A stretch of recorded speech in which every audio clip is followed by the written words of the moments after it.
लुधियाना के सुनील और उसकी बीवी रीटा एक अच्छे और संपन्न परिवार से ताल्लुक रखते थे। एक दिन रीटा की भाभी उसके घर आती है।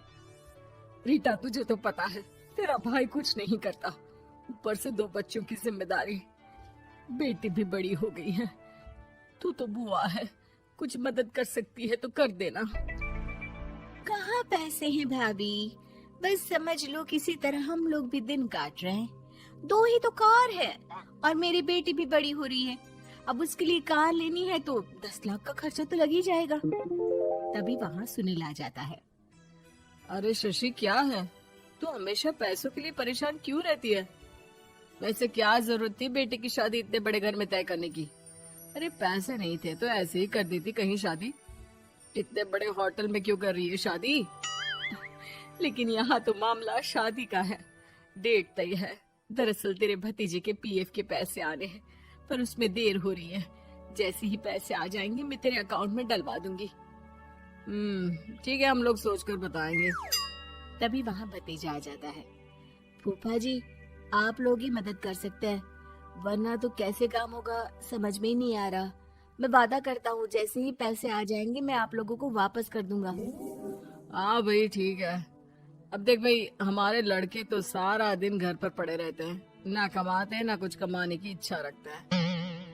लेकिन चल, ये ले, कितने पैसे चाहिए? जी 4 लाख रुपए। ठीक है, लेकिन पैसे ध्यान से वक्त पर वापस लौटा देना। सुनील मुसीबत के वक्त बीवी के भतीजे की मदद तो कर देता है, लेकिन उन लोगों के जाने के बाद देख ले रीटा, तेरे मायके वालों ने मांगा तो दे दिया, वरना इन लोगों का मुझे कोई भरोसा नहीं है। अरे क्यों भरोसा नहीं है? इससे पहले तो कभी इन लोगों ने आपसे मदद भी नहीं ली। हाँ, ली तो नहीं, लेकिन पैसे की किल्लत ही रहती है ना इन लोगों के पास।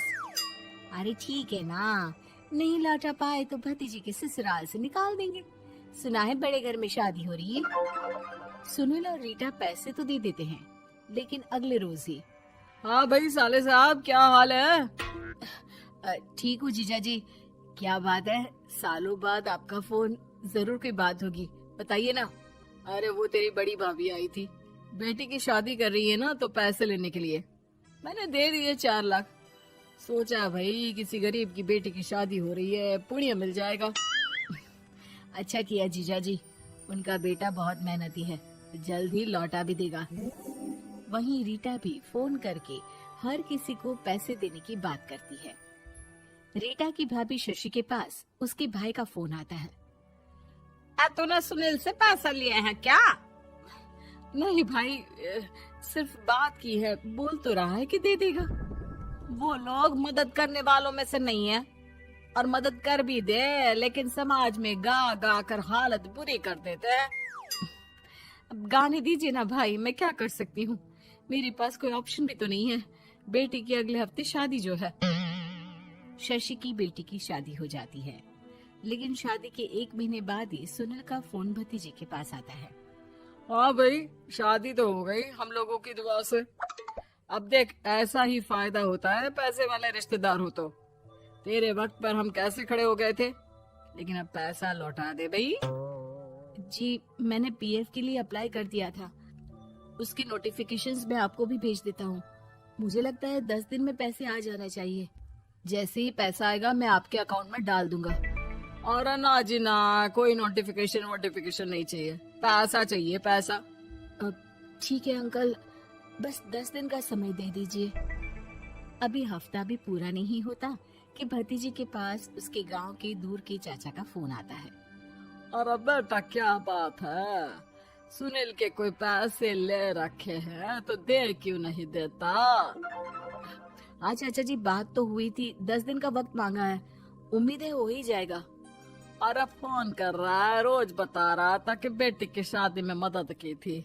अब क्या है ना, भले ही शादी 10 दिन रोक देते, लेकिन सुनील से मदद नहीं लेनी चाहिए थी। याद है ना, मधु की मदद करके कितना बदनाम कर दिया था उसने पूरे घर को सोसाइटी में।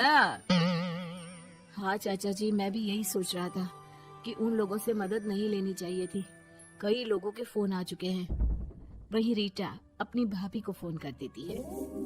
क्या है भाभी, कब पैसे लौटाओगी? पता है ना ये कितना बोल रहे थे, तुम्हारे बोलने पर मैंने पैसे दिए हैं।